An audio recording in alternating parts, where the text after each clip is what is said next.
Pevačica Sanja Maletić postala je majka 28. juna, nakon duge borbe za potomstvo, a sada je pokazala kako uživa u novoj životnoj ulozi.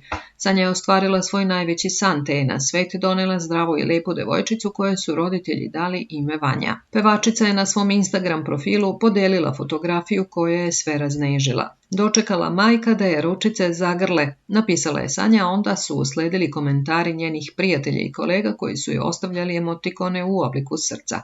Prva koja je ostavila komentar je Kaća Živković, potom pevač Željko Samardžić, pevačica Olja Karleuša, Marija Ramadanovski, Sanja Đorđević i drugi.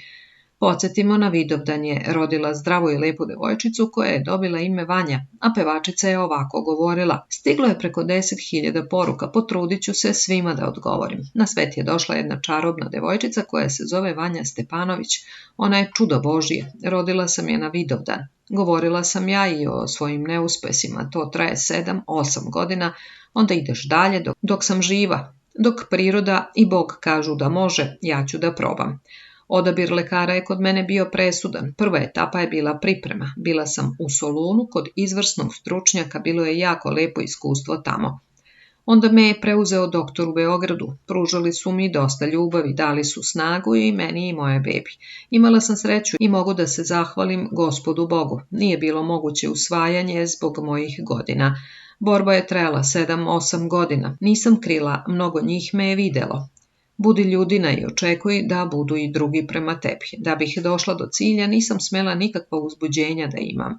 Bolje je malo primiriti se da možeš u molitvi da izneseš sve. Otkrila je Sanja i dodala. Trudnoća je bila lagana, nisam povraćala. Jela sam trešnje, sve trešnje sa cvetkove pijace sam pojela, sad je zovem majkina trešnjica. Volim što je devojčica i nisu to nimalo naivne godine. Na nama je da vaspitavamo svoje dete da prinese čašu vode sutra svojim roditeljima. Ja sam 10 godina u braku, ne eksponiramo se. Niko nema pojma ni u kojoj firmi radim.